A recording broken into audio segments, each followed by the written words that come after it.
ദൈവനാമത്തിന് മഹത്വം ഉണ്ടാകട്ടെ.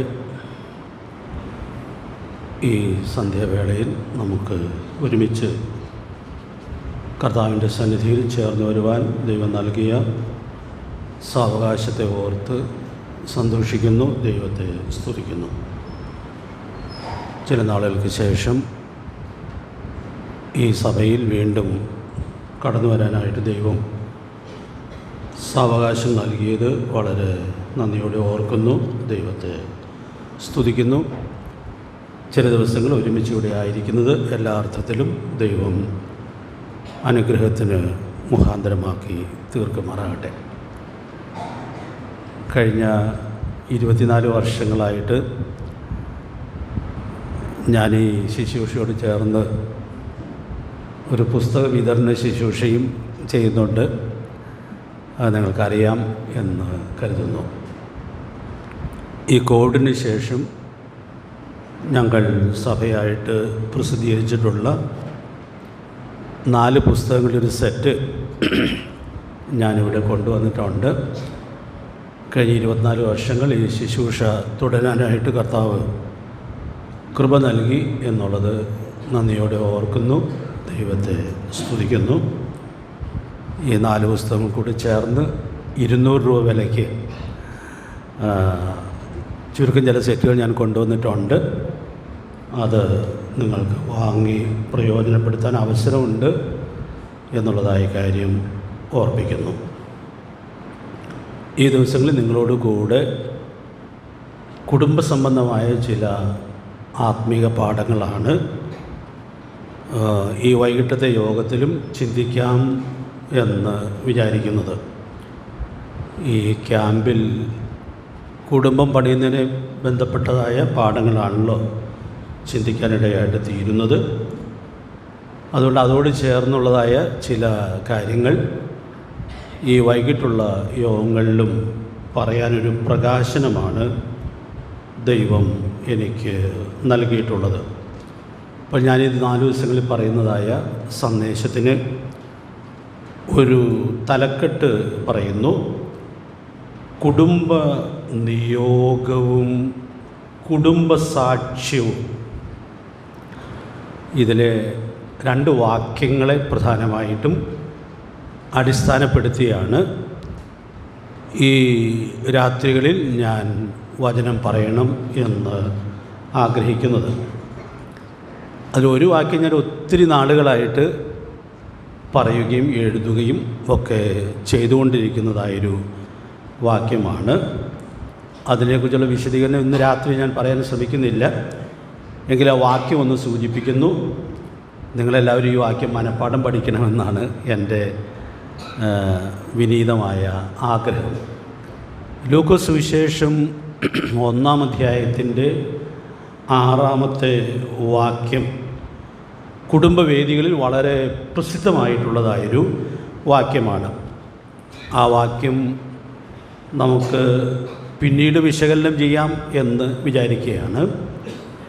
സ്വർഗത്തിലെ ദൈവം ഒരു കുടുംബത്തെക്കുറിച്ച് വളരെ മനോഹരമായൊരു സാക്ഷ്യം പറയുന്നു എന്നുള്ളതാണ് നമ്മളവിടെ വായിക്കുന്നത്. ആരെക്കുറിച്ചാണെന്നുള്ളത് പ്രത്യേകിച്ചൊന്നും പറയേണ്ട ആവശ്യമില്ല. യോഹന്നാൻ സ്നാപകൻ്റെ മാതാപിതാക്കളായിരുന്ന സെഖര്യാവിനെയും എലിസബത്തിനെയും കുറിച്ച് സ്വർഗത്തിലെ ദൈവം നൽകുന്ന വളരെ മനോഹരമായൊരു സാക്ഷ്യമാണ് ആ വാചകം.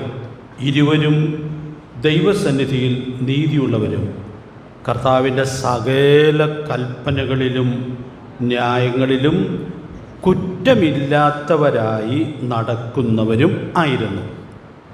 അപ്പോൾ അത് സ്വർഗത്തിലെ ദൈവം ഈ കുടുംബത്തെക്കുറിച്ച് നൽകുന്നതായ മനോഹരമായിട്ടുള്ള സാക്ഷ്യമാണ്. ഞാൻ പറഞ്ഞാൽ വിശദീകരണമൊന്നും ഇന്ന് രാത്രി ഞാൻ ആ ബന്ധത്തിൽ പറയാനായിട്ട് ശ്രമിക്കുന്നില്ല. അപ്പോൾ അതാണ് നമ്മുടെ വിഷയത്തിൻ്റെ ഒരു പകുതി ഭാഗം. ദൈവം കുടുംബത്തെക്കുറിച്ച് നൽകുന്നതായ സാക്ഷ്യം. നമ്മളെല്ലാവരും കുടുംബസ്ഥരായിട്ടുള്ള ആളുകളാണ്, വീട്ടിൽ നിന്ന് വന്നിട്ടുള്ള ആളുകളാണ്.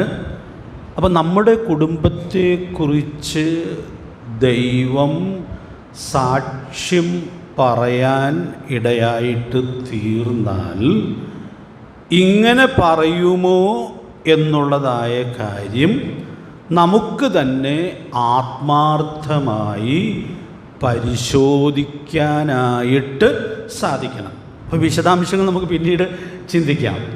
അപ്പോൾ അതുകൊണ്ട് ആ വാക്യത്തിന് ഒരു തലക്കെട്ട് കൊടുക്കുകയാണെങ്കിൽ, ഈ കുടുംബം കുറ്റമില്ലാത്ത കുടുംബമായിരുന്നു എന്നുള്ളത് നമുക്ക് ഉൾക്കൊള്ളാനായിട്ട് സാധിക്കുകയാണ്.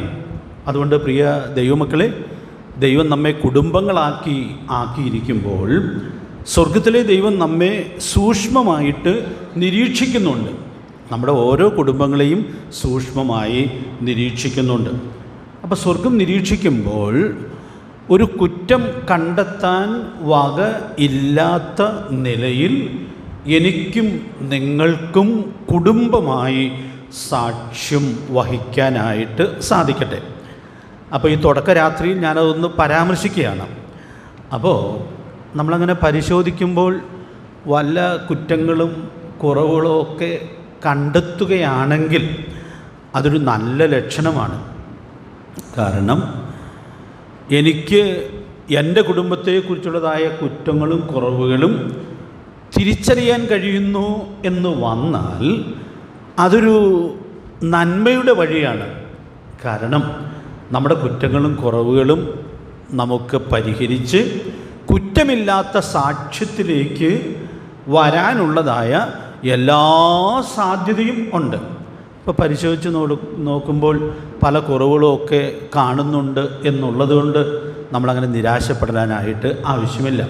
നമ്മുടെ എല്ലാ കുറവുകളെയും പരിഹരിച്ച് നമുക്ക് ക്രമപ്പെടാനുള്ളതായ അവസരം ഉണ്ട്.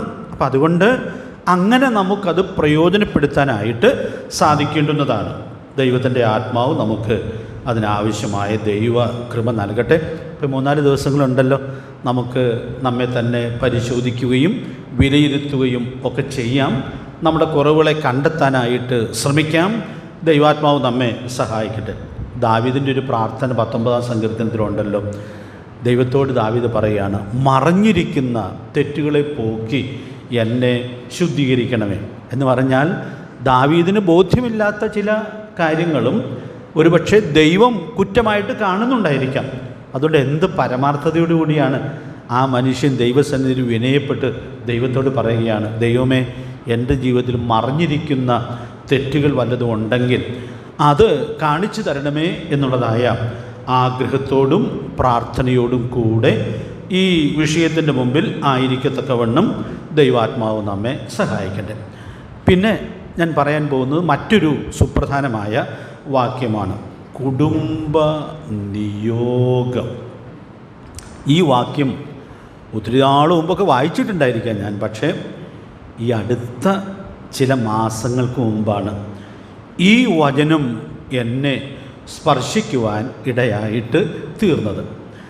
അപ്പോൾ ഒരു പുതുമയോടുകൂടിയാണ് ഞാൻ ഈ വാക്യം ഇന്ന് രാത്രിയിൽ നിങ്ങളോട് പറയാനായിട്ട് ശ്രമിക്കുന്നത്.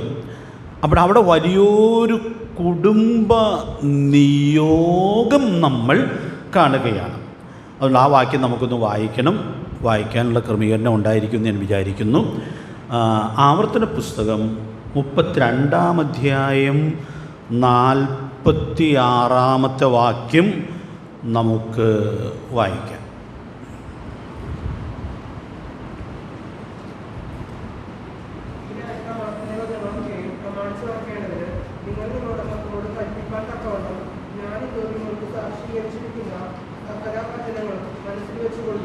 അപ്പോൾ ഇവിടെ വളരെ പ്രധാനപ്പെട്ടൊരു നിയോഗം ദൈവജനമായ ഇസ്രായേലിന് ദൈവം കൈമാറുന്നു എന്നുള്ളതാണ് നാം കാണുന്നത്. ഈ നിയോഗം എന്നുള്ളതായ വാക്ക്, ഈ വാക്യം എന്നെ സ്പർശിച്ച ബന്ധത്തിൽ ഞാൻ അതിന് കൊടുത്തൊരു പേരാണ്. ഇതൊരു കുടുംബ നിയോഗമായിട്ടാണ് ഇരിക്കുന്നത്. ഈ വാക്ക് നമ്മൾ സാധാരണ ഉപയോഗിക്കുന്നതായൊരു വാക്കാണ്. നമ്മുടെ കർത്താവ് ഉയർത്തെഴുന്നേറ്റ ശേഷം മഹാനിയോഗം തൻ്റെ ശിഷ്യന്മാരെ ഫലമേൽപ്പിച്ചു. ഞാനതിനെക്കുറിച്ചൊന്നും വിശദമായിട്ട് പറയാനായിട്ട് ശ്രമിക്കുന്നില്ല കേട്ടോ. എന്നാൽ ഈ വാക്കിൻ്റെ ഒരു മഹത്വം ഉൾക്കൊള്ളാനായിട്ട് ഞാൻ ഉൾക്കൊണ്ട വഴി ഒന്ന് പറയാനായിട്ട് ശ്രമിക്കുന്നു എന്നേ ഉള്ളൂ. നമ്മുടെ കർത്താവ് ഉയർത്തുന്നതിന് ശേഷം ശിഷ്യന്മാർക്ക് ചില പ്രധാനപ്പെട്ട ഉത്തരവാദിത്വങ്ങൾ നൽകുന്നുണ്ട്. ആ നിയോഗത്തിൽ പ്രധാനമായിട്ടും 5 കാര്യങ്ങളാണ് ഉള്ളത്. അത് നമുക്ക് എല്ലാവർക്കും അറിയാവുന്നതാണെന്നുള്ളതുകൊണ്ട് ഞാനൊരു വാചകത്തിൽ അങ്ങ് പറഞ്ഞു പോകാം എന്ന് കരുതുകയാണ്. പോയി പ്രസംഗിക്കണം. പിന്നെ സാക്ഷ്യം വഹിക്കണം. ഇതിൻ്റെ റെഫറൻസുകളൊന്നും ഞാൻ പറയേണ്ട ആവശ്യമില്ല, നമുക്ക് നല്ല പരിചയമുള്ള വാക്യങ്ങളാണല്ലോ അത്. സാക്ഷ്യം വഹിക്കണം. പിന്നെ മത്തായി 28 നമ്മൾ വായിക്കുന്നത് പോലെ സ്നാനപ്പെടുത്തണം. രക്ഷിക്കപ്പെടുന്ന ആളുകളെ സ്നാനപ്പെടുത്തണം. പിന്നെ 4-മതായിട്ട് നമ്മൾ അവിടെ തന്നെ കാണുന്നത് പഠിപ്പിച്ച് ശിഷ്യപ്പെടുത്തണം.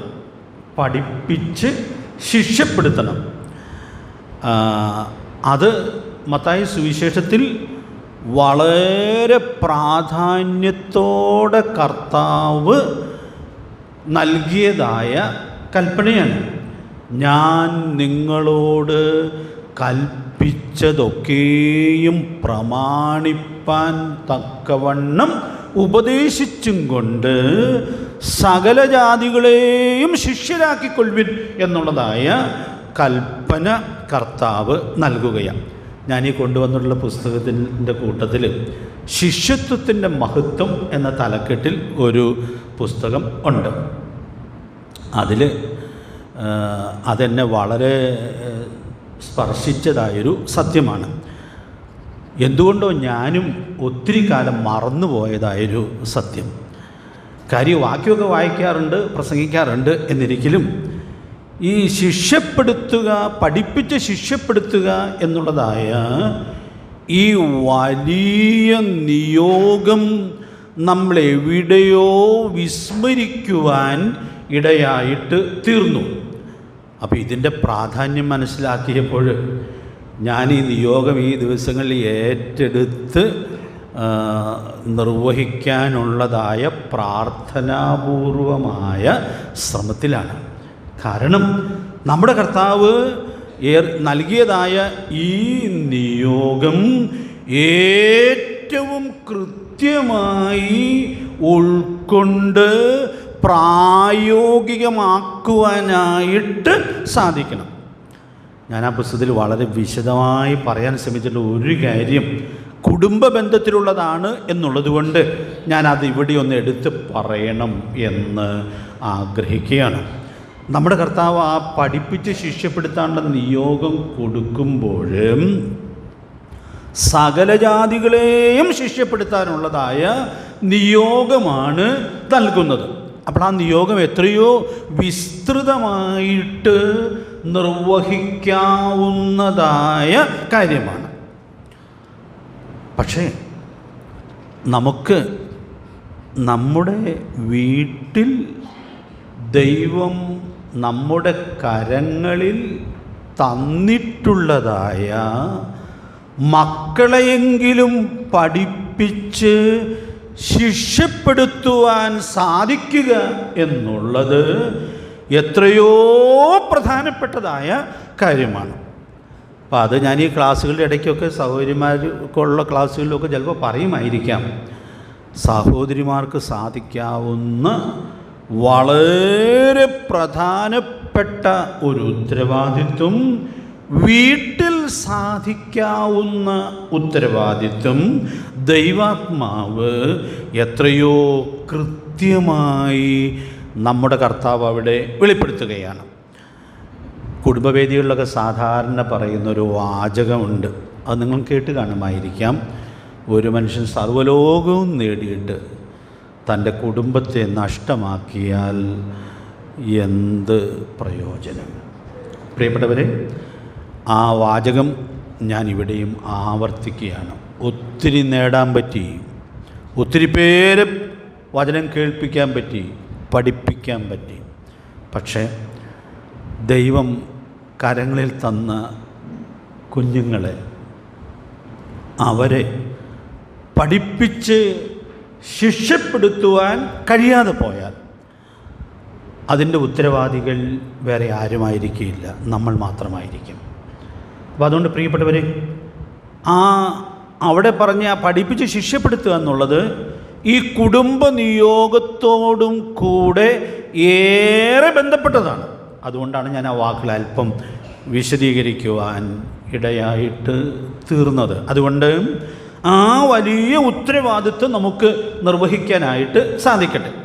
മഹാനിയോഗത്തിലെ ഏറ്റവും പ്രധാനപ്പെട്ട ഒരു കാര്യം കൂടെ ഉണ്ടല്ലോ, പരിപാലിക്കണം. യോഹന്നാന്റെ സുവിശേഷം 21-ാം അധ്യായത്തിൽ പത്രോസ് അപ്പോസ്തലനോട് നമ്മുടെ കർത്താവ് ആവർത്തന വിരസത കൂടാതെ 3 വട്ടം ഒരേ കാര്യം പറയുകയാണ്: എൻ്റെ കുഞ്ഞാടുകളെ മേയ്ക്കുക.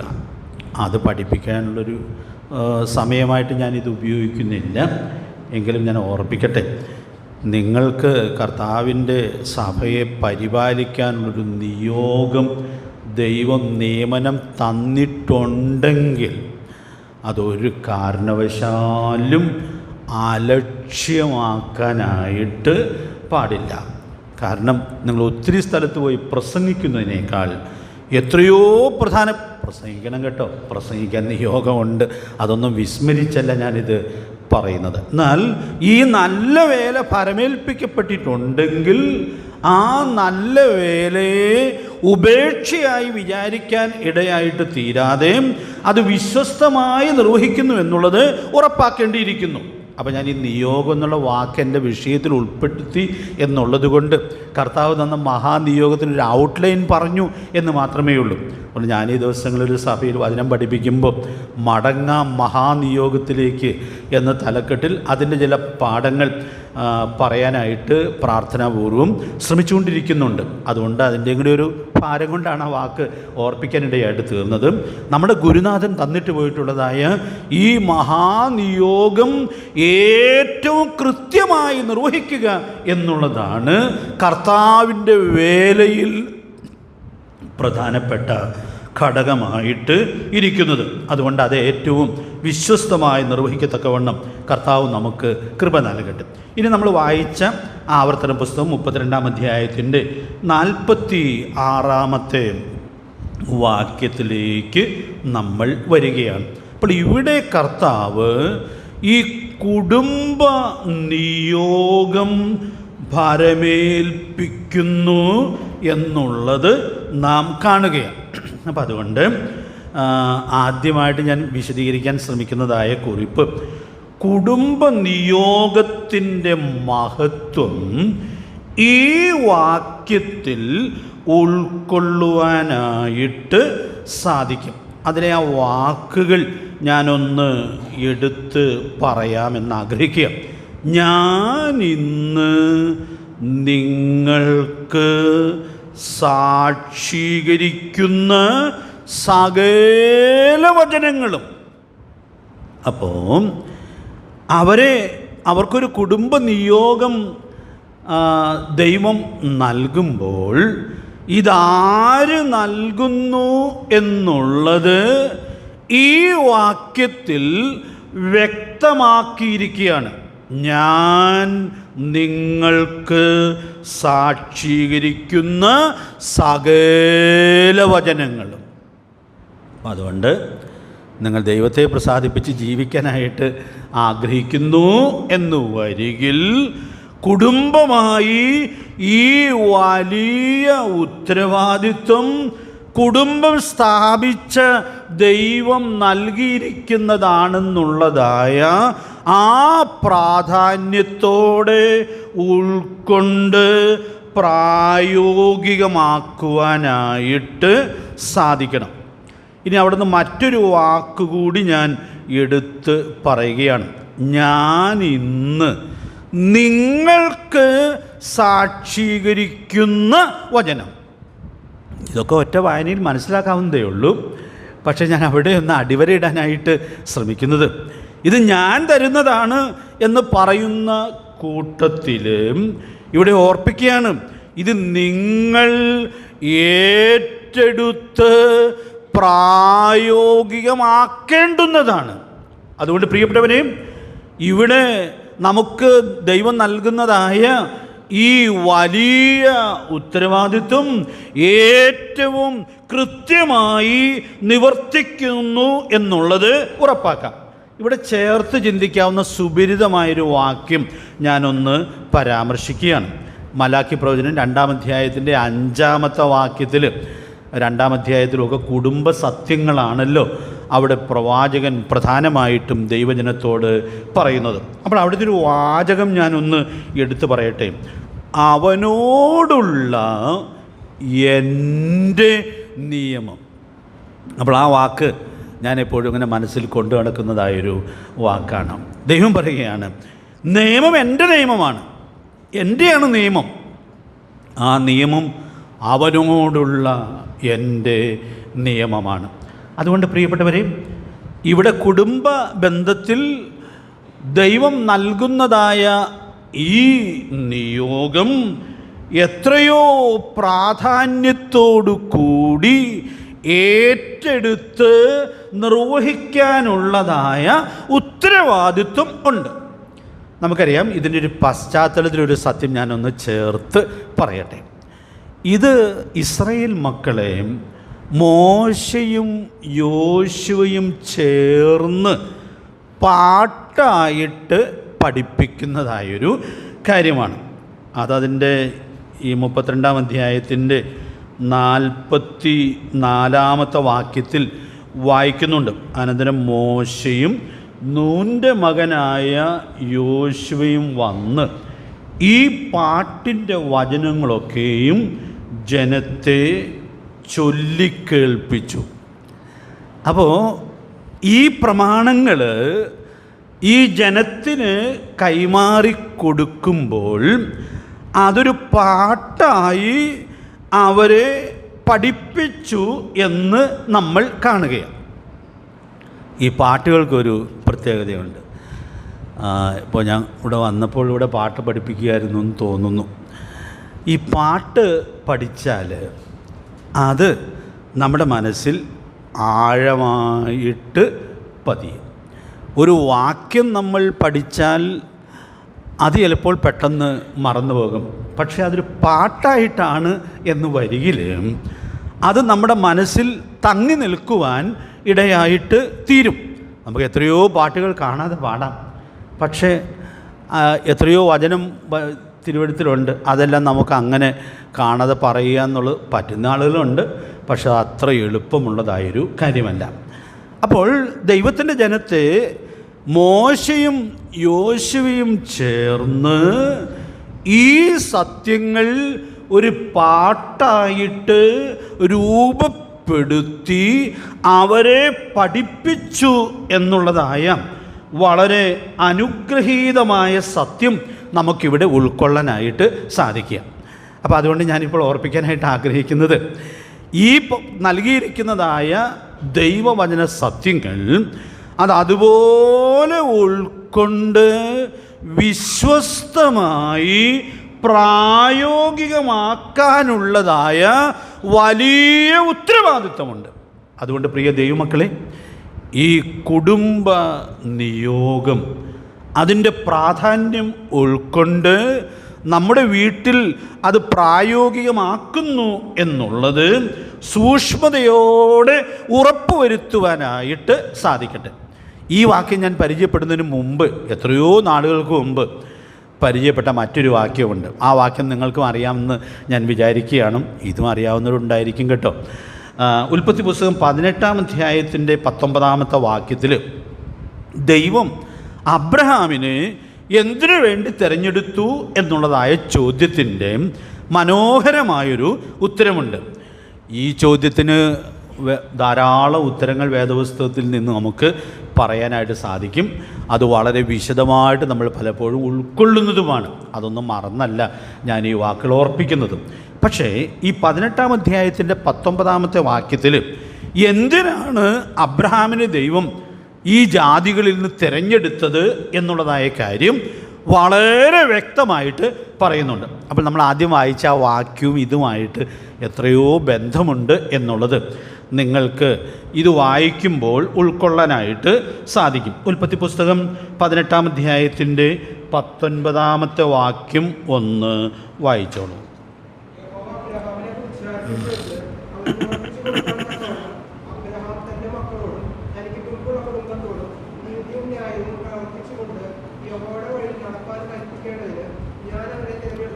അപ്പോൾ ഞാൻ അവനെ തിരഞ്ഞെടുത്തിരിക്കുന്നു.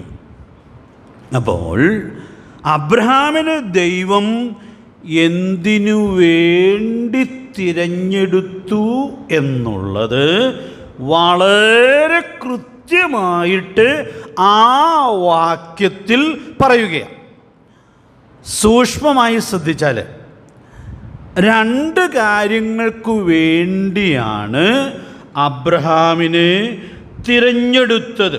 അത് ആ വാക്യത്തിൽ വ്യക്തമാണ്. ഞാനൊന്ന് എടുത്തു പറയുന്നു എന്ന് മാത്രമേ ഉള്ളൂ. ഒന്ന്, നീതിയും ന്യായവും പ്രവർത്തിച്ചുകൊണ്ട് യഹോവയുടെ വഴിയിൽ കുടുംബത്തിൽ നടക്കണം. അപ്പോൾ ദൈവം അബ്രഹാമിനെ തിരഞ്ഞെടുത്തതിൻ്റെ ലക്ഷ്യം പറയുകയാണ്.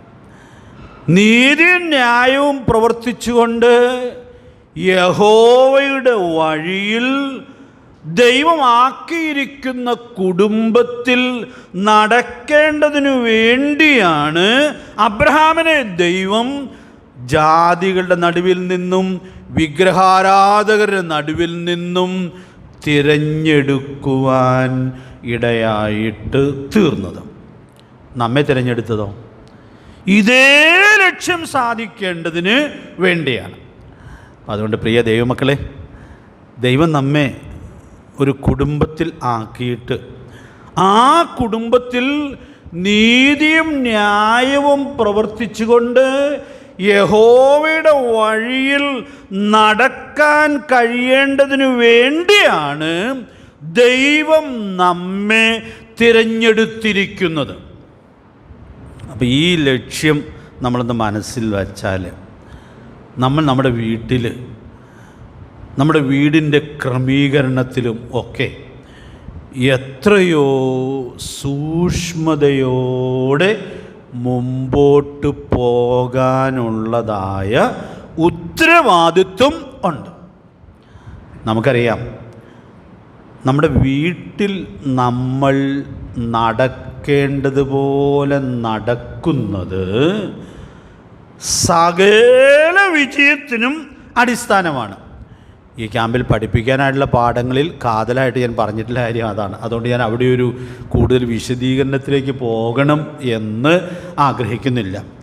ദൈവം നമ്മെ ആക്കിയിട്ടുള്ളതായ ഭവനത്തിൽ പാർക്കേണ്ടതുപോലെ പാർത്ത് സാക്ഷ്യം വഹിക്കുക എന്നുള്ളതാണ് ഏറ്റവും പ്രധാനപ്പെട്ടതായ കാര്യം. വിശദീകരണം പറയുന്നില്ലെങ്കിലും ഒരു വേദഭാഗം ഒന്ന് പരാമർശിക്കാൻ ദൈവാത്മാവ് എന്നെ പ്രേരിപ്പിക്കുന്നു എന്നുള്ളത് കൊണ്ട് അത് മാത്രം ഒന്ന് പറയാം, വായിക്കാതെ പറയാം. 1 പത്രോസ് 3-ാം അധ്യായത്തിൽ അപ്പോസ്തലനായ പത്രോസ് നൽകുന്ന മനോഹരമായൊരു പ്രബോധനം ഉണ്ട്. അത് ഭാര്യമാർക്കുള്ള പ്രബോധനമാണ്.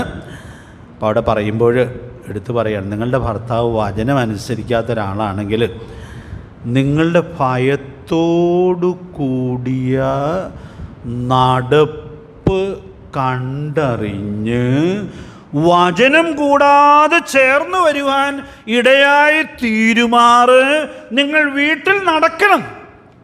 അതുകൊണ്ട് പ്രിയപ്പെട്ടവരെ, നാം നമ്മുടെ ഭവനങ്ങളിൽ എങ്ങനെ നടക്കുന്നു എന്നുള്ളത് എത്രയോ പ്രധാനപ്പെട്ടതായൊരു കാര്യമാണ്. അബ്രഹാമിനെ കുറിച്ച് എബ്രായ ലേഖനകാരൻ പറയുന്നതായ ഒരു സത്യം ഞാനൊന്ന് ചേർത്ത് സൂചിപ്പിക്കുക മാത്രം ചെയ്യട്ടെ. അബ്രഹാം ഇസഹാക്കിനോടും യാക്കോബിനോടും കൂടെ തൻ്റെ കൂടാരങ്ങളിൽ പാർത്തുകൊണ്ട് ദൈവം ശില്പിയായി നിർമ്മിച്ചതും അടിസ്ഥാനങ്ങളുള്ളതുമായ നഗരത്തിനു വേണ്ടി കാത്തിരുന്നു. നമുക്ക് എത്രയോ പരിചയമുള്ളതായൊരു വാക്യമാണ്. അബ്രഹാമിൻ്റെ കൊച്ചുമകനായ യാക്കോബിനും 15 വയസ്സ് വരെ അബ്രഹാമിനോടുകൂടെ പാർക്കാനുള്ളതായ അവസരം ഉണ്ടായിരുന്നു എന്നുള്ളത് എത്രയോ മഹത്തരമായിട്ടുള്ളതായൊരു കാര്യമാണ്. അപ്പോൾ ഞാൻ പറയാൻ ശ്രമിക്കുന്നതായ കാര്യം, നമുക്ക് ദൈവം നമ്മെ ആക്കിയിരിക്കുന്ന വീട്ടിൽ നടക്കേണ്ടതുപോലെ നടക്കാനായിട്ട് സാധിക്കുന്നത് പ്രസംഗം കൂടാതെ നമ്മുടെ കുടുംബാംഗങ്ങളെ ആത്മീകമായി സ്വാധീനിക്കുന്നതിന് മുഖാന്തരമായിട്ട് തീരും. അതുകൊണ്ട് അബ്രഹാമിന് കൊടുത്തതായി വലിയ നിയോഗം, അബ്രഹാമിനെ തിരഞ്ഞെടുത്തതിൻ്റെ ലക്ഷ്യം എടുത്തു പറയുന്നതായി വാക്കുകൾ, അതിൻ്റെ എല്ലാ ഗൗരവത്തിലും ഉൾക്കൊണ്ട് നമുക്ക് ഓരോ ദിവസവും വീട്ടിൽ ആയിരിക്കേണ്ടതുപോലെ ആയിരിക്കാനായിട്ട് സാധിക്കട്ടെ. ഈ ഉൽപ്പത്തി പുസ്തകം 18-ാം അധ്യായത്തിൻ്റെ ഒരു പ്രത്യേകത എല്ലാവർക്കും അറിയാമല്ലോ. അബ്രഹാം ഒരു ചെറിയ പരാതിയൊക്കെ മുൻ അധ്യായത്തിൽ പറയുന്നതായിട്ട് നമ്മൾ കാണുന്നുണ്ട്, 15-ാം അധ്യായത്തിലുമൊക്കെ. അപ്പോൾ ദൈവം ഇസ്ഹാക്കിനെ കുറിച്ചുള്ളതായ ആ വാഗ്ദത്തം ഏറ്റവും ഇമ്മീഡിയറ്റായിട്ട് നൽകത്തക്കവണ്ണം അടുത്ത ആണ്ടിൽ നിനക്കൊരു മകനുണ്ടാകുമെന്ന് പറയാൻ വന്നതായ അത് വെളിപ്പെടുത്തിയിരിക്കുന്ന അധ്യായമാണ് ഉൽപ്പത്തി പുസ്തകം 18-ാം അധ്യായം. അപ്പോൾ ആ വലിയ വെളിപ്പാട് അബ്രഹാമിന് കൊടുക്കുമ്പോൾ, അബ്രഹാമേ നിന്നെ തിരഞ്ഞെടുത്തത് എന്തിനാണ് എന്നുള്ളതായ ആ വലിയ സത്യം ഓർപ്പിക്കുന്നു എന്നുള്ളത് എത്രയോ പ്രധാനപ്പെട്ടതായൊരു കാര്യമാണ്. അതുകൊണ്ട് അബ്രഹാമിന് കൊടുത്ത അതേ കുടുംബ നിയോഗം ഇവിടെ ഇസ്രായേൽ ജനത്തിന് മുഴുവനും ദൈവം നൽകുകയാണ്, നമുക്കും നൽകുകയാണ്. ആ വലിയ നിയോഗം ഏറ്റെടുക്കാനായിട്ട് നമുക്ക് സാധിക്കട്ടെ. ഇനി രണ്ടാമത്തെ കാര്യം ആ വാക്യത്തിൽ വായിക്കുന്നത്, അത് നമ്മൾ ആദ്യം വായിച്ചതായ ആവർത്തന പുസ്തകത്തിലെ വാക്യത്തിലും ഉണ്ട്. അത് ഞാൻ എടുത്തു പറയുന്നു, അത് ഞാൻ പിന്നെ വിശദീകരിക്കുന്നതാണ്. നിൻ്റെ മക്കളോടും കുടുംബത്തോടും നീ ഈ വചനങ്ങളെ കൽപ്പിക്കേണ്ടതിനു വേണ്ടിയാണ് നിന്നെ തിരഞ്ഞെടുത്തിരിക്കുന്നത്. അപ്പോൾ ദൈവം നമ്മെ തിരഞ്ഞെടുത്ത് ഈ കൃപയിലേക്ക് കൊണ്ടുവന്നിരിക്കുന്നതിൻ്റെ ലക്ഷ്യവും ഇതാണ്. നമ്മൾ ഈ പ്രമാണം അനുസരിച്ച് നമ്മുടെ വീട്ടിൽ നടക്കണം, അങ്ങനെ ജീവിക്കണം. അങ്ങനെ ജീവിച്ചാൽ മാത്രം പോരാ, പിന്നെയോ ദൈവം നമുക്ക് തരുന്ന മക്കൾക്ക്, അടുത്ത തലമുറയ്ക്ക് ഈ സത്യം പകർന്നു കൊടുക്കുക എന്നുള്ളത് എത്രയോ പ്രധാനപ്പെട്ടതായ കാര്യമാണ്. അതുകൊണ്ട് അബ്രഹാമിന് കൊടുക്കുന്ന ഈ നിയോഗം തന്നെ ഒരു പാട്ടായിട്ട് മോശയും യോശുവയും ചേർന്ന് ഇസ്രായേൽ മക്കൾക്ക് പൊതുവെ ഏൽപ്പിക്കുന്നു എന്നുള്ളത് അതിൽ തന്നെ എത്രയോ പ്രധാനപ്പെട്ടതായ കാര്യമാണ്. അതുകൊണ്ട് പ്രിയപ്പെട്ടവരെ, ഈ പ്രധാനപ്പെട്ടതായ കാര്യം കഴിഞ്ഞ നാളുകളിലൊക്കെ നമുക്ക് എത്രത്തോളം പ്രാധാന്യത്തിൽ നമ്മുടെ വീട്ടിൽ ചെയ്യാനായിട്ട് സാധിച്ചിട്ടുണ്ട്. അത് നമ്മൾ വളരെ പരമാർത്ഥതയോടെ വിലയിരുത്തുന്നത് നല്ലതാണ്. കാരണം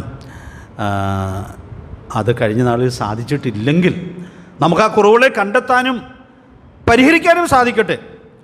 ചിലർക്കൊന്നും ഇനി ആ കുറവുകളെ കണ്ടെത്തി പരിഹരിക്കാൻ പറ്റുകയില്ല. എന്നെപ്പോലുള്ള ഒരാൾക്കത് പറ്റുകയില്ല. കാരണം ഇതൊക്കെ മക്കൾ വളരെ ചെറിയ പ്രായത്തിലായിരിക്കുമ്പോൾ ചെയ്യേണ്ടുന്നതായ ഉത്തരവാദിത്തമാണ്. മക്കൾ പ്രായത്തിലേക്ക് വന്നു കഴിഞ്ഞിട്ട് കർത്താവ് ഒന്നും പറ്റിയില്ലല്ലോ എന്നോർത്ത് ദുഃഖിക്കാം എന്നുള്ളതല്ലാതെ പിന്നെ അത് പരിഹരിക്കാനായിട്ട് സാധിക്കുകയില്ല. അപ്പം അതുകൊണ്ട് അതൊക്കെ സാധിക്കാവുന്ന കുടുംബങ്ങൾ എൻ്റെ മുമ്പിൽ ഇരിപ്പുണ്ട്. പ്രത്യേകിച്ചും സഹോദരിമാരാണല്ലോ ഇതിനകത്തുള്ളത്. അവർക്കാണ് ഈ കാര്യത്തിൽ പ്രധാനപ്പെട്ട ഉത്തരവാദിത്വവും. അപ്പം അതുകൊണ്ട് അവരുടെ നന്മയ്ക്ക് വേണ്ടി ഞാൻ ഈ കാര്യം ഓർപ്പിക്കുകയാണ്. പ്രായം കഴിഞ്ഞ ആളുകൾക്ക് വിലപിക്കാമെന്ന് മാത്രമേ ഉള്ളൂ. പക്ഷേ എങ്കിലും ഈ സമയം ദൈവം തന്നിട്ടുള്ള ആളുകൾ സമയം തക്കത്തിലുപയോഗിച്ച് അത് ഏറ്റവും കൃത്യമായിട്ട് നിർവഹിക്കേണ്ടിയിരിക്കുന്നു. പിന്നെ ഒരാശ്വാസമുള്ളത്, ഞാൻ അബ്രഹാമിനെക്കുറിച്ച് പറഞ്ഞപ്പോൾ അബ്രഹാം ഇസാക്കിനെ പഠിപ്പിച്ചു, പിന്നെ യാക്കോബിനെയും പഠിപ്പിച്ചു. അപ്പോൾ കൊച്ചുമക്കളെങ്കിലും അങ്ങനെ പഠിപ്പിച്ച് ശിഷ്യപ്പെടുത്തി എടുക്കാനായിട്ട് സാധിച്ചാൽ, പ്രിയപ്പെട്ടവരെ, അത് ഈ നിയോഗത്തിൻ്റെ ഒരു ഭാഗമായിട്ടാണ് ഇരിക്കുന്നത്. അപ്പോൾ ഈ കുടുംബത്തിനകത്ത് ദൈവം നമ്മെ ആക്കിയിരിക്കുന്ന സമയം എന്ന് പറയുന്നത് എത്രയോ വിലപ്പെട്ട ഉത്തരവാദിത്വം നിർവഹിക്കാനുള്ള സമയമായിരിക്കുന്നു എന്നുള്ളതായ ആ വലിയ തിരിച്ചറിവോടുകൂടി ആയിരിക്കത്തക്കവണ്ണം ദൈവത്തിൻ്റെ പരിശുദ്ധാത്മാവ് നമ്മെ സഹായിക്കട്ടെ. അപ്പോൾ ഞാൻ ഒന്നാം ഭാഗത്ത് നിന്ന് മുമ്പോട്ട് പോകട്ടെ. ഇതെത്രയോ പ്രധാനപ്പെട്ടൊരു നിയോഗമാണ്. ഈ നിയോഗം എല്ലാ കൃത്യതയിലും നമ്മുടെ വീട്ടിൽ നിർവഹിക്കുന്നു എന്നുള്ളത് സൂക്ഷ്മതയോടെ ഉറപ്പുവരുത്താം. 1 തിമോഥെയോസ് 5-ാം അധ്യായത്തിൻ്റെ 4-ാമത്തെ വാക്യത്തിൽ കുടുംബത്തോട് ബന്ധപ്പെട്ടൊരു മനോഹരമായ പ്രയോഗമുണ്ട്. ആ പ്രയോഗം ഒന്ന് എടുത്തു പറയാൻ വേണ്ടി ഞാൻ ആ വാക്യം ഒന്ന് ഉദ്ധരിക്കട്ടെ. വല്ല വിധവയ്ക്കും പുത്രപൗത്രന്മാരുണ്ടെങ്കിൽ മുമ്പേ ആർക്കെങ്കിലും ഒന്ന് പൂരിപ്പിക്കാമോ? സ്വന്തം കുടുംബത്തിൽ ഭക്തി കാണിച്ച്. അപ്പം അതുകൊണ്ട് കുടുംബം വളരെ പ്രധാനപ്പെട്ടതാണ്. അതുകൊണ്ട് ദൈവഭക്തിയോടുകൂടി ജീവിക്കാനായിട്ട് ആദ്യം ഉറപ്പാക്കേണ്ടത് ദൈവം നമ്മെ ആക്കിയിട്ടുള്ള വീട്ടിലാണ്.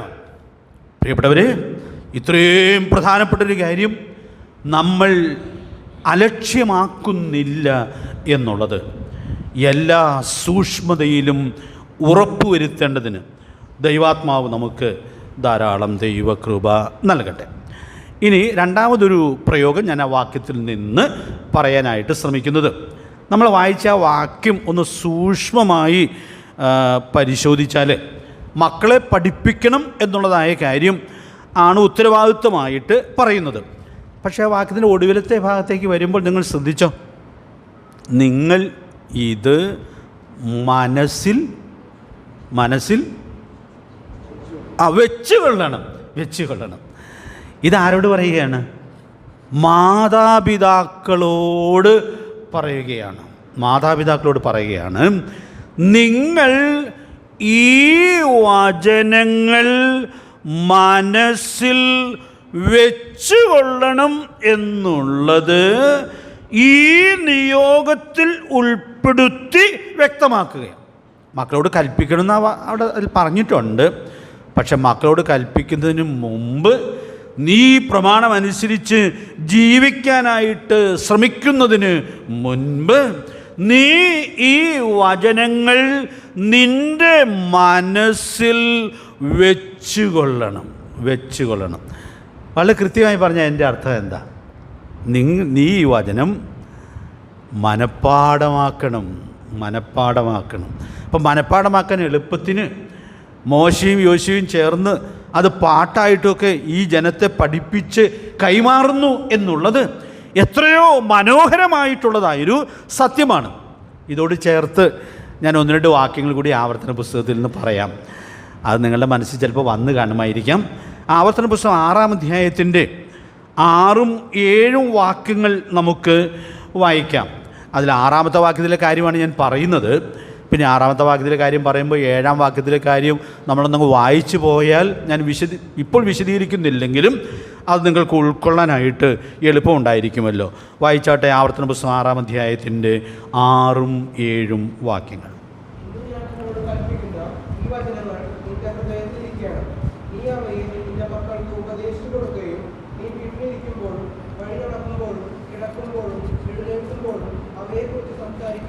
അപ്പോൾ അവിടെ വളരെ കൃത്യമായിട്ട് ആ കൽപ്പന കൈമാറുന്നു എന്നുള്ളത് നമ്മൾ കാണുന്നുണ്ട്.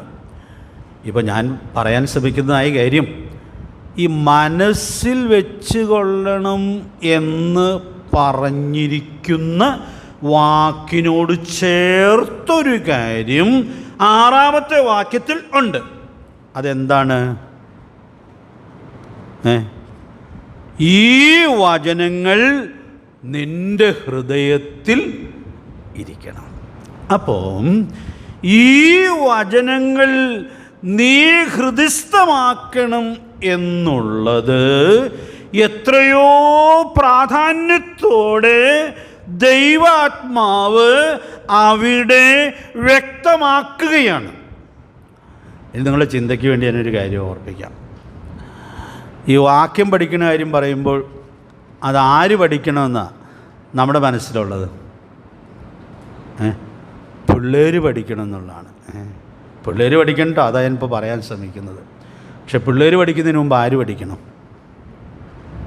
നമ്മൾ പഠിക്കണം.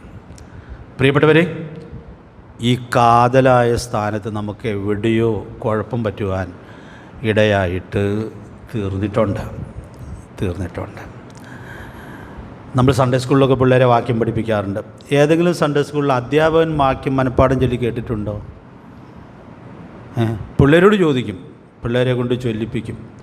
പക്ഷേ ഈ പിള്ളേർ ചൊല്ലുന്ന കൂട്ടത്തിൽ ഞാനും ഒന്ന് ചൊല്ലിയേക്കാം എന്ന് സാധാരണ ആരും വിചാരിക്കാറില്ല. പക്ഷെ നിങ്ങളൊന്ന് ചൊല്ലി നോക്കിക്കേ, അത് ആ പിള്ളേരിലുണ്ടാക്കുന്ന ഇമ്പാക്റ്റ് വളരെ വ്യത്യസ്തമായിരിക്കും. അവർ ബന്ധപ്പെട്ട് പഠിക്കുന്നു, അവരുടെ അധ്യാപകനും പഠിക്കുന്നു, അധ്യാപകനും അത് ചൊല്ലുന്നു. കാര്യം പ്രായത്തിലേക്ക് വന്നു കഴിയുമ്പോൾ ചൊല്ലാനൊക്കെ ഒരു വിഷമം കാണുമായിരിക്കാം. പക്ഷേ അങ്ങനെ ചെയ്യുമ്പോൾ ആ കുട്ടികളിൽ അത് ആഴമേറിയ സ്വാധീനത ചെലുത്തുവാൻ ഇടയായിട്ട് തീരും.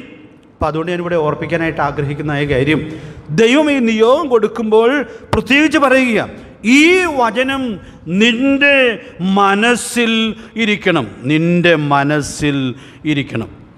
ഇനി 11-ാം അധ്യായത്തിലേക്ക് വരുമ്പോൾ, ആവർത്തന പുസ്തകം തന്നെ 11-ാം അധ്യായത്തിലേക്ക് വരുമ്പോൾ ഈ സത്യം അവിടെ വീണ്ടും ആവർത്തിക്കുക. ആവർത്തന പുസ്തകമായതുകൊണ്ട് ആവർത്തിച്ചിരിക്കുന്നതിൽ നമുക്ക് അത്ഭുതപ്പെടാനില്ല. അവിടെ ഒരിക്കൽ പറഞ്ഞ കാര്യം പിന്നീട് എത്രയോ വട്ടം ആവർത്തിക്കുവാൻ ഇടയായിട്ട് തീർന്നിട്ടുണ്ട്.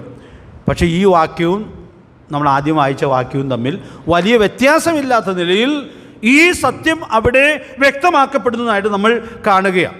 ദൈവാത്മാവ് ദൈവിക ജ്ഞാനത്തിൽ ആവർത്തിച്ചിരിക്കുന്ന കാര്യമല്ലേ. അപ്പം അതുകൊണ്ട് നമുക്ക് ആ വാക്യം ഒന്ന് വായിച്ചു പോകാം എന്ന് കരുതുകയാണ്. ആവർത്തന പുസ്തകം 11-ാം അധ്യായം അതിൻ്റെ 18-ാമത്തെ വാക്യം.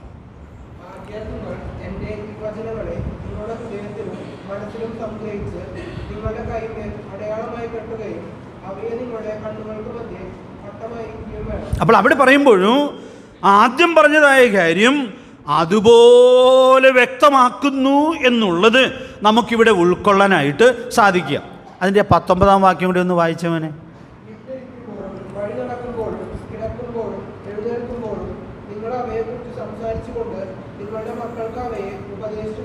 അപ്പോൾ അവിടെ നാം ആവർത്തനം 6-ന്റെ 7-ാം വാക്യത്തിൽ കണ്ടതായ കൽപ്പന അതുപോലെ തന്നെ 11-ാമത്തെ അധ്യായത്തിലേക്ക് വരുമ്പോൾ അവിടെയും ആവർത്തിക്കുന്നു എന്നുള്ളത് നാം കാണുകയാണ്. വേറെ ചില കാര്യങ്ങൾ കൂടി ആ വചനത്തോടുള്ളത് ആ പ്രായോഗിക ബന്ധത്തെ വ്യക്തമാക്കുമാറ് ദൈവാത്മാവ് ചൂണ്ടിക്കാണിച്ചിട്ടുണ്ട് എന്നുള്ളതായ സത്യം നമുക്കിവിടെ ഉൾക്കൊള്ളാനായിട്ട് സാധിക്കുകയാണ്. അപ്പം അതുകൊണ്ട് ഞാനിവിടെ ഓർപ്പിക്കാൻ ആഗ്രഹിക്കുന്ന കാര്യം, മാതാപിതാക്കൾ ദൈവത്തിൻ്റെ പ്രമാണങ്ങളെ മറക്കരുത്. അതുകൊണ്ട് ദൈവത്തിൻ്റെ പ്രമാണങ്ങളോട് ഏറ്റവും കൃത്യമായ വിശ്വസ്തത സൂക്ഷിക്കാൻ അതിൽ മാതൃകയായിരിക്കേണ്ടുന്നത് നാമാണ് എന്നുള്ളതായ വലിയ സത്യം നമുക്കിവിടെ ഉൾക്കൊള്ളാനായിട്ട് സാധിക്കുന്നുണ്ട്. ഞാൻ ഹോശേയ പ്രവചനത്തിലൊരു വാക്യം വായിക്കാം. ഹോശേയ പ്രവചനം 4-ാം അധ്യായത്തിൻ്റെ 6-ാമത്തെ വാക്യം നമ്മൾ വായിക്കുമ്പോൾ അവിടെ വചനം മറന്നു കളഞ്ഞൊരു കുറ്റം ദൈവാത്മാവ് എടുത്ത് പറയുന്നുണ്ട്. ഈ വാക്യം എന്നെ സ്പർശിച്ചതായ ദിവസങ്ങൾ ഞാനിപ്പോഴും സജീവമായിട്ട് ഓർക്കുന്നുണ്ട്. 2006 ഞങ്ങൾ സഭയിൽ ഹോശേയ പ്രവചനം എങ്ങനെ വായിക്കുകയും പഠിക്കുകയും ചെയ്യുന്ന കാലത്താണ് ഈ വാക്യം എന്നെ സ്പർശിക്കുവാൻ ഇടയായിട്ട് തീർന്നത്. അപ്പോൾ അന്നെൻ്റെ മക്കൾ വളരെ ചെറിയ മക്കളാണ്, വളരുന്ന പ്രായത്തിലാണ്. അപ്പോൾ സമയത്ത് ദൈവം ഈ വാക്യം കൊണ്ട് എന്നെ തൊട്ടു എന്നുള്ളത് എനിക്ക് ഇപ്പോഴും ദൈവത്തോട് ഒത്തിരി നന്ദിയുള്ളതായൊരു കാര്യമായിട്ടാണ് ഇരിക്കുന്നത്. 4-ാം അധ്യായത്തിൻ്റെ 6-ാമത്തെ വാക്യം ഞാനങ്ങ് പറയാം. പരിജ്ഞാനമില്ലായ്കയാൽ എൻ്റെ ജനം നശിച്ചു പോകുന്നു. പരിജ്ഞാനം ത്യജിക്കൊണ്ട് നീ എനിക്ക് പുരോഹിതനായിരിക്കാതെ വണ്ണം ഞാൻ നിന്നെയും ത്യജിക്കും. അടുത്ത വാചകം, നീ നിൻ്റെ ദൈവത്തിൻ്റെ ന്യായപ്രമാണം മറന്നു കളഞ്ഞതുകൊണ്ട് ഞാനും നിൻ്റെ മക്കളെ മറക്കും. ഇതിൻ്റെ രണ്ടാം ഭാഗം ഞാൻ ഇടയ്ക്കിടയ്ക്ക് ഓർത്ത് ദൈവഭയത്തോടെ അത് ഉൾക്കൊള്ളാനായിട്ട് ശ്രമിക്കുന്നുണ്ട്. ദൈവം തൻ്റെ ജനത്തോട് പറയുകയാണ്, ഞാൻ നിൻ്റെ മക്കളെ മറക്കും. ഞാൻ നിൻ്റെ മക്കളെ മറക്കും. കാരണം എന്താണ്? നീ നിൻ്റെ ദൈവത്തിൻ്റെ ന്യായപ്രമാണം മറന്നു കളഞ്ഞതുകൊണ്ട്. അതുകൊണ്ട് പ്രിയപ്പെട്ടവരെ, വാക്യം മനഃപാഠം പഠിച്ച് മറന്നുപോയല്ലോ എന്നുള്ള കാര്യമല്ല ഇവിടെ പറയുന്നത്. പിന്നെയോ, കുടുംബത്തിൻ്റെ നിയോഗത്തിൽ ദൈവത്തിൻ്റെ വചനം അത് ഹൃദിസ്ഥമാക്കാനും അതിൻ്റെ ഓർമ്മയിൽ ദൈവം നമ്മെ ആക്കിയിരിക്കുന്ന കുടുംബത്തിൽ ആയിരിക്കാനുമുള്ളതായ വലിയ ഉത്തരവാദിത്വമുണ്ട്. ഇവിടെ എന്തുകൊണ്ടാണ് ഞാനും നിങ്ങളുടെ മക്കളെ മറക്കും എന്ന് പ്രവാചകൻ പറഞ്ഞത് എന്നുള്ളതിൻ്റെ കാരണം നിങ്ങൾക്ക് മനസ്സിലായി കാണുമെന്ന് ഞാൻ വിചാരിക്കണം. കാരണം ഇത് മാതാപിതാക്കൾ ഉൾക്കൊണ്ട് അത് അവരുടെ മനസ്സിൽ ഇരുന്നാലേ മക്കൾക്ക് പറഞ്ഞു കൊടുക്കാനുള്ള ഉത്തരവാദിത്വം വിശ്വസ്തമായിട്ട് നിർവഹിക്കുവാൻ കഴിയുകയുള്ളൂ. അപ്പോൾ അവരത് മറന്നപ്പോൾ മക്കൾക്ക് പറഞ്ഞു കൊടുക്കുന്ന കാര്യവും അവർ മറന്നു പോകുവാൻ ഇടയായിട്ട് തീർന്നു. ഞാനിവിടെ ഒരു സത്യം ഓർപ്പിക്കുകയാണ്. നമുക്കെന്തുകൊണ്ടോ പൊതുവെ ഒരു ധാരണ ഉണ്ടായിട്ടുണ്ട്, നമ്മുടെ പിള്ളേർ വചനം പഠിച്ചില്ലെങ്കിലും നമ്മുടെ സൺഡേ സ്കൂളിൻ്റെ കുഴപ്പമാണെന്നോ സഭയിൽ പ്രോപ്പറായി പഠിപ്പിക്കാത്തതുകൊണ്ടാണെന്നോ എന്നൊക്കെയുള്ളതായ ചിന്തയാണ് നമ്മെ ഭരിക്കുന്നത്.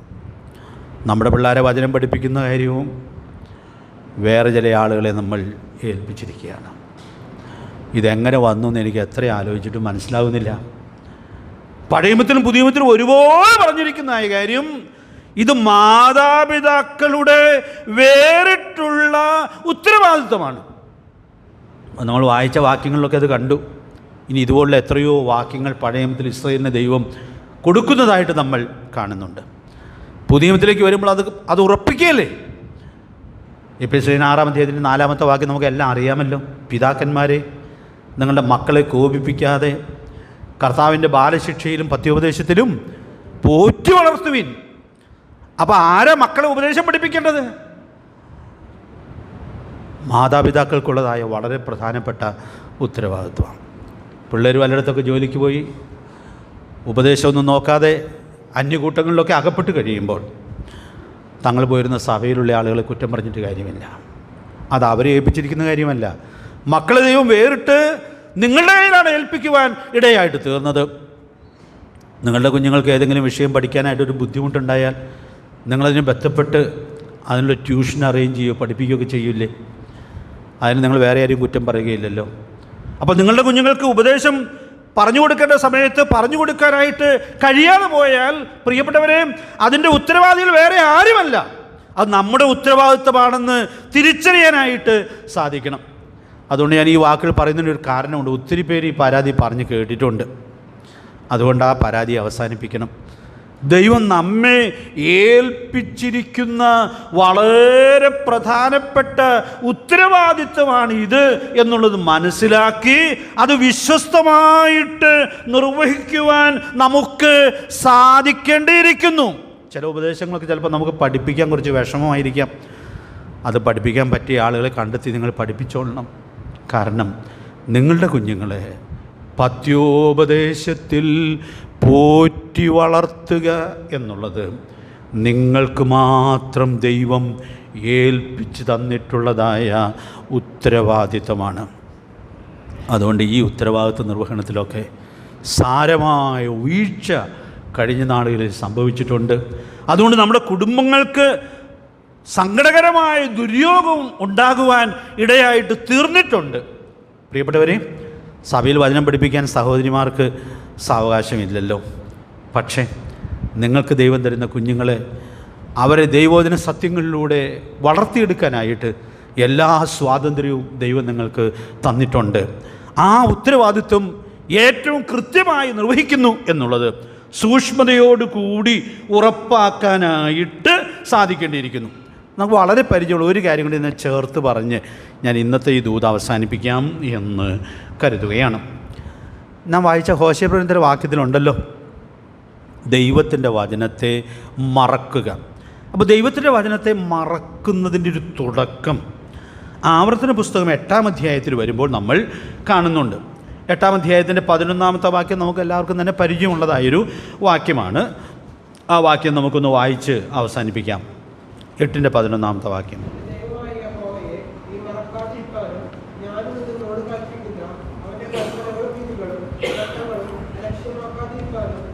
മതി. ഇനി അത് താഴോട്ട് വരുമ്പോൾ സൂക്ഷിച്ചു കൊള്ളണം എന്നാണ് പറയുന്നത്.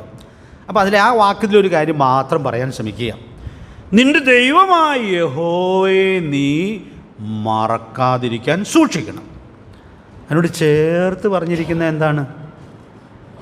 അവൻ്റെ കൽപ്പനകളും ചട്ടങ്ങളും അലക്ഷ്യമാക്കാതിരിക്കാനും സൂക്ഷിക്കണം.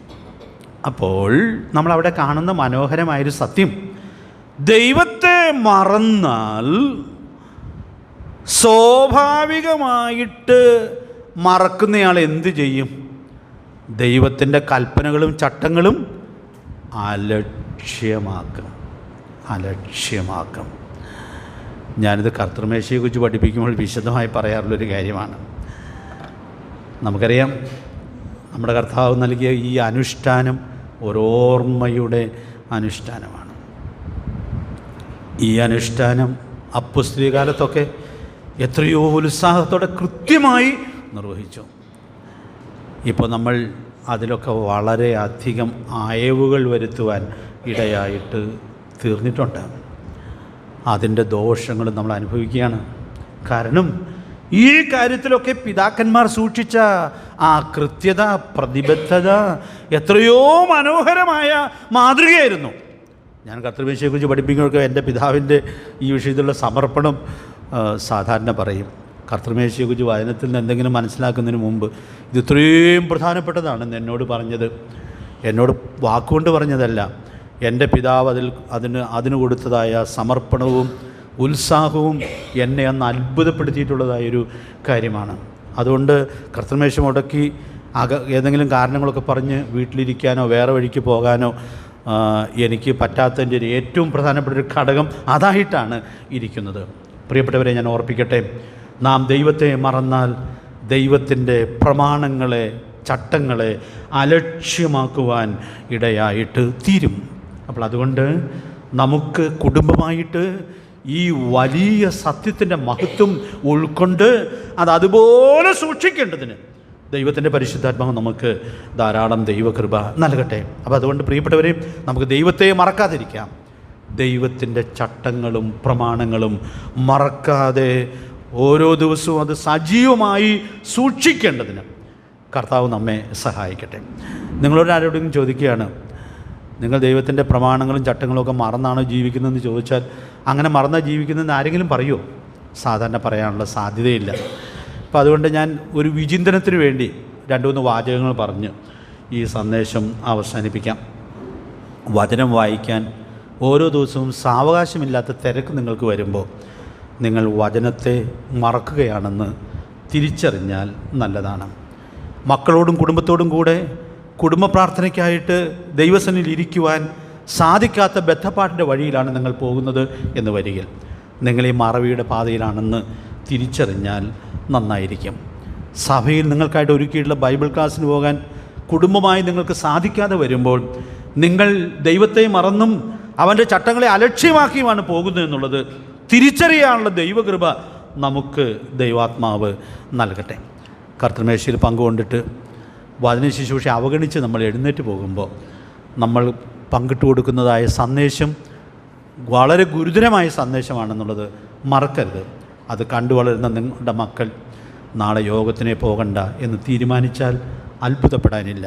അതുകൊണ്ട് പ്രിയപ്പെട്ടവരെ, ദൈവത്തെയും ദൈവത്തിൻ്റെ വചനത്തെയും അലക്ഷ്യമാക്കുന്നില്ലെന്നുള്ളത് വളരെ സൂക്ഷ്മതയോടുകൂടി ഉറപ്പുവരുത്തത്തക്കവണ്ണം ദൈവാത്മാവ് നമുക്ക് ഏവർക്കും കൃപ നൽകട്ടെ. ഒന്ന് രണ്ട് സത്യങ്ങൾ കൂടി ഈ വാക്യത്തിൽ നിന്ന് പറയാനായിട്ടുണ്ട്. കർത്താവ് വരാൻ താമസിച്ചാൽ നാളെ പറയാം എന്ന് വിചാരിക്കുന്നു.